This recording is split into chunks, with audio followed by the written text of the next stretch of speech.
आपल्याला वाटतं की आपण आयफोन वापरतोय म्हणजे आपण प्रगत झालो, पण आपण हे विसरतो की आपल्याला इथपर्यंत पोहोचवण्यासाठी आपल्या बापाने आपलं पूर्ण आयुष्य एका साध्या बटनाच्या फोनवर काढलंय. निलेशला त्याच्या वडिलांच्या जुन्या सवयींचा राग यायचा. त्याला वाटायचं की वडील खूप कंजूस आहेत. पण वडिलांच्या निधनानंतर जेव्हा निलेशने त्यांचा तो जुना मोबाईल चार्जिंगला लावला आणि त्यातील मेसेजेस वाचले, तेव्हा निलेशला स्वतःच्याच यशाची चीड येऊ लागली. काय होतं त्या जुना फोनमध्ये?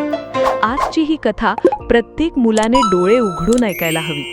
निलेश एका मोठ्या शहरात सॉफ्टवेअर इंजिनियर होता. निलेशचे वडील सदानंद काका गावात एक छोटे किराणा दुकान चालवायचे.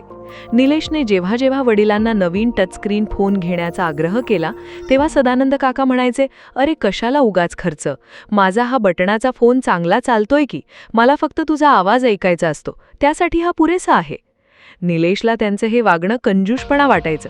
निलेशने शहरात स्वतःसाठी 1 लाखाचा फोन घेतला, पण वडिलांच्या हातात मात्र तोच जुना खर्चटलेला मोबाईल असायचा. निलेशला कधी कधी वडिलांचा फोन आला की मित्रांसमोर तो उचलायला लाज वाटायची. एके दिवशी बातमी आली, सदानंद काका हृदयविकाराच्या धक्क्याने गेले. निलेश गावी पोहोचला. सगळं आटोपल्यावर वडिलांच्या सामानाची आवराआवर करताना त्याला तोच जुना मोबाईल कोपऱ्यात पडलेला दिसला. निलेशने विचार केला, हा भंगार फोन आता काय करायचा? त्याने तो फेकून देण्यापूर्वी एकदा चार्ज केला. फोन सुरू झाला. इनबॉक्समध्ये हजारो मेसेजेस होते.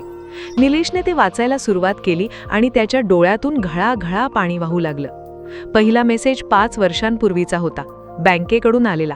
तुमच्या खात्यातून निलेशच्या लॅपटॉपसाठी 50,000 रुपये डेबिट झाले आहेत. दुसरा मेसेज, तुमच्या औषधांचा हप्ता थकला आहे, कृपया पैसे भरा.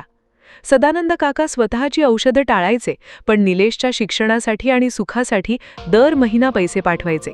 पण सर्वात धक्कादायक गोष्ट पुढे होती. निलेशने फोनचा ड्राफ्ट फोल्डर उघडलं.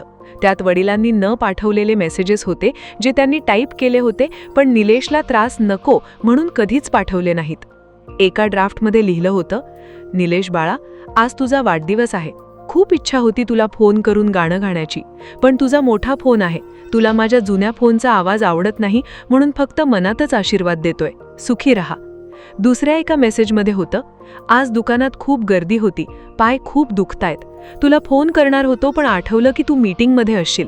तुझा आवाज ऐकलं की माझं सगळं दुखणं पळून जातं रे. असो, तू कामात लक्ष दे. निलेशने तो जुना फोन आपल्या छातीशी धरला. ज्या फोनला तो भंगार समजत होता, त्या फोनमध्ये त्याच्या वडिलांचं संपूर्ण जग साठवलेलं होतं. आज निलेशकडे जगाशी बोलायला महागडा फोन होता, पण ज्याच्याशी बोलायचं होतं तो माणूसच कायमचा निघून गेला होता. मित्रांनो, तंत्रज्ञान कितीही पुढे गेलं तरी बापाच्या मायेची जागा कोणतंच ॲप घेऊ शकत नाही. तुमच्या आईवडिलांना तुमचा महागडा फोन नको असतो, त्यांना फक्त तुमची 2 मिनिटं हवी असतात. वेळ निघून जाण्याआधी त्यांना फोन करा, त्यांच्याशी बोला, कारण गेलेली माणसं कधीच कॉलबॅक करत नाहीत. तुम्ही आज तुमच्या वडिलांशी बोललात का? कमेंट्समध्ये नक्की सांगा. ही हृदयस्पर्शी कथा आवडली असेल तर कथा आयुष्याच्या या चॅनलला सबस्क्राईब करा आणि हा व्हिडिओ आपल्या मित्रांना शेअर करा.